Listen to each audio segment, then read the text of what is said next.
I am here with the legendary Marc Summers. Marc, how are you today? That just means I'm old, I think. No, not at all.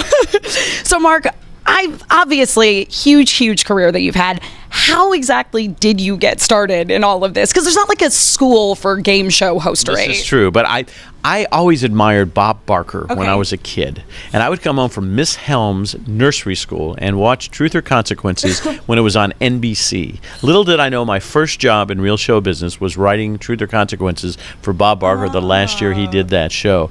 But I started off doing magic.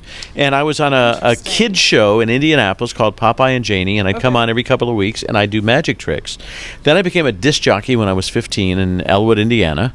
And then I went to school in Boston and moved to LA and became a page at CBS Television City. I worked on All in the Family, Sonny and Cher, Carol Burnett, some of those kind of things, and started working at a place called the Magic Castle doing magic. Oh, I'm very familiar with Magic Castle. Yeah, so I became a regular there in 1974. Okay. And then I started at the Comedy Store in 1976, and I started with Dave and Jay and Robin and Gary Shandling and folks like that. And then I started doing warm-ups on TV shows. So I really paid my dues because when I got Double Dare, it was 1986. I was almost 34 years old. I had put in 13 years in LA before I got the big break. Yeah, absolutely. And how did you come across the Double Dare gig? A friend of mine actually got the call, Dave Garrison, to go in an audition. He was a ventriloquist, and he got the call and said, I don't want to go in and do this. I'm thinking of moving behind the scenes to become a producer. Why don't you go instead of me? So I wasn't even scheduled to go in, and I went in and auditioned, and 3 months later I was in Philadelphia shooting Double Dare.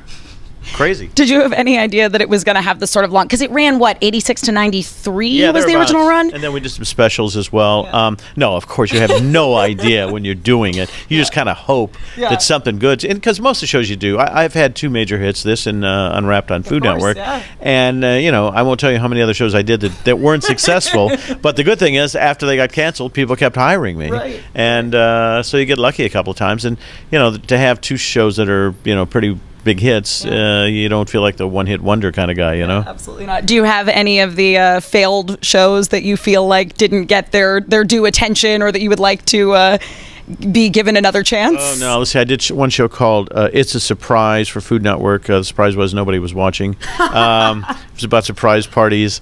Then I did a horrible show on Game Show Network called Win Tuition. I vaguely remember that. Yeah, that was horrible. And so those are the two that stand in my mind that just like they just should have never been on the air for whatever reason. But some of the other ones were pretty good. They just never found the audience for whatever reason. But I hosted the first two seasons of Next Food Network Star, and now Bobby Flay and Giada are doing that. Yeah. But I've been a regular on The View since about 1999. I'm always on that show, and been on the Today Show since like 87, 88. So the fact that I'm still working, I'm just happy that people are calling. So you mentioned the Today Show and The View. Are there any other sort of like morning talk shows that you would like to come join in the discussion on? No, I'm good. The View has been sort of home for me for the longest time. I've gone through every regime from Barbara to Debbie Stephanopoulos to Both Times with Rosie and on and on and on. No, I enjoy that. The Today Show, they call me every now and then, and it's all fine, So circling back to Double Dare, so tomorrow night is when you are going to be hosting Double Dare for the first time in how long? Well, actually, I've never stopped hosting it, I haven't worked with my friends at Nickelodeon for about 16 years because I've done other stuff, but people always hire me to do personal appearances, and we do it in some form or another. So, if I'm going to ask you a question, if you don't know the answer, I think the other team doesn't have a clue, or you can dare them to answer for double the dollars, but be careful because we'll always double dare you back for 4 times the amount, and then you'd have to answer that question or take the physical challenge. I can still do it, no problems. So it's like being on the bicycle, but we have bigger props and obstacles. Are you going to be there tomorrow? I sure hope so. I'm planning on it. So well, we're going to have some fun and relive your childhood. Yes, I definitely will be reliving my childhood for me. Now, were there any like of the stunts, the physical challenges in Double Dare that were are your favorites that you're really excited to see revive tomorrow? You know, it was all fun. Once again, I was always surprised that I got a check at the end of the week after doing that stuff. So, no, I mean, they were all fun, and there are some old favorites, which people will see. The very first thing we did, which we're going to do tomorrow night, first physical challenge was you hold a cup in your mouth, and your partner tries to throw 2 marshmallows in. It was that simple, Yeah. And then as time got on, it became messier and crazier, but the simplicity is what makes the show work, I think. Right. Now, you have a producer credit on Double Dare 2000. Can you talk a little about sort of your involvement in that and how you sort of helped to shape that show? Well, let me be as diplomatic as I possibly can on this. There were a lot of cooks in that kitchen. I believe that. And nobody wanted to listen to me. So they did something called a Triple Dare Challenge, which took 15 minutes to explain. And at the end of the Triple Dare Challenge, you could say no. And then you've just lost 15 minutes of the show. Let's just say there were issues. I think Jason Harris did a great job hosting it. Unfortunately, he had somebody in his ear who wouldn't let him do his job. So, who knows? It's all about timing and all this kind of stuff. But I'm still friends with Jason. He's a good guy. In fact, I selected him to host the darn show. Oh, that's awesome. Yeah. Sometimes when you bring a show back, it's really difficult, and they've tried on many game shows that have not been terribly successful because the original host isn't there or the audience changes or, who knows why. So it's, I'm not pointing fingers at anybody. It's just, I think if we would have done it the way we originally did it, we would have been fine. Right. But unfortunately, it didn't happen. Yeah, they decided to try to shape it for a new generation, and sometimes if something's broke, don't fix it. Yeah.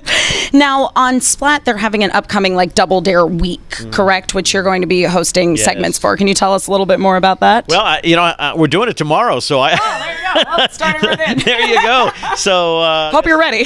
Me too. I guess we're kind of doing some wraparounds for that and showing some old episodes and commenting on them and having fun there. But I just got here last night and been doing interviews all day.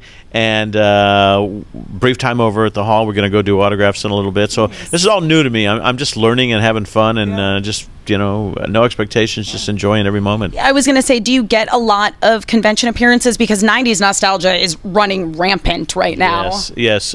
Shall we say the personal appearance bank account has been Betty good to me. Yeah, it's all good. Have you gotten to travel anywhere interesting for any conventions, appearances, etc.? I did one in Orlando 3 weekends ago with a gentleman who was celebrating his 30th birthday party. And he recreated the set. He must have spent 6 figures doing this. And there were 30 people in the audience. And me and Robin did Double Dare in a convention ballroom in Orlando, Florida, with 8 obstacles, a full set, physical challenges. It was insane. Yes. And because of that, I can pay for my daughter's wedding. That is amazing. Yes. So talking a little bit more about Unwrapped, since obviously that was a big part of your career as well. A lot of candy involved in that show. Is there any particular candy that's your favorite? People call it the candy show, but we did many other things. I know. You think Unwrapped and candy. I know. Stay right here. Okay, don't go away. Okay, I'm going to stay right here. Perfect. All right, I'm excited. We're doing an Unwrapped segment. Yes. Now this is organic, I guess. Ooh. Oh. Never had. Okay. Okay. Go in there and grab one and tell me what you think. I think this is. If I was doing Unwrapped today, this would be one of the first things I did. Isn't that amazing? Oh, yeah, that's really good. I don't really like licorice very much, but this is really good. Yeah, it's fantastic. So I'll do the history of that, but it's sort of peachy. Mm-hmm. Yeah. Peachy. Yeah, I really like it. Yeah. It's hard to talk and have that stuff stick in your mouth. It's very difficult to talk. Welcome to the Marc Summers Show. It's okay. Anyway. No, it's really good. Yeah, Unwrapped was fun. You know, we started off in a diner, and then we moved to another diner, and then the last few years we'd go out in the field and be in grocery stores and factories and stuff like that. And you know, I've had a charmed life. I always say I've never worked a day in my life because people pay me to do what I do for free anyway, you know? Yeah, absolutely. Nice. Yeah, that's so great. Well, I feel like this licorice is now highly impeding my ability to talk. Thus, I think we'll go ahead and wrap this interview up. Yep, absolutely. Cut. No, great. Thank you so much, Marc. This was lovely, and I hope to see you tomorrow night. I'm really looking forward to it.